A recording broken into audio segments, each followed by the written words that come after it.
So nagpunta ako ng BGC at nakita ko tong Gentle Monster at namangha ako dahil dito sa matang to, para siya si Mike Wazowski ng Monster Inc. Share ko lang na first time ko nakakita ng kapre na nasa syudad.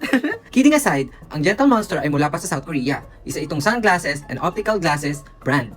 Pero ang pinunta ko talaga dito ay yung collab nila with Dazer. Ito yung pinakamura, yung Pierced. 18,600 ang price nito at ito yung itsura niya kapag suot ko. May available rin ng mga metal accessories na exclusive lang para rito. Next naman ay itong rings. Meron 3 rings na merong 5 may iba't ibang kulay ng bato. I-close up natin at heto naman kapag suot ko. Ang presyo nito ay 21,040 pesos. And lastly, yung pinakabongga sa lahat, itong tiara. Alam niyo ba na ang tiara ay nagmula pa noong ancient Greece na sinasabing simple headbands lang na ginagamit to crown the Olympic winners and victorious warriors. Para siyang upgraded version ng Pierced. Ito ay nagkakahalaga ng 24,470 pesos. Ang tanong sa tatlong ito, ano ang pinaka gusto nyo? Let me know in the comments. Nga pala, ito ay out of stock hanggang ngayon, kaya hintay-hintay lamang!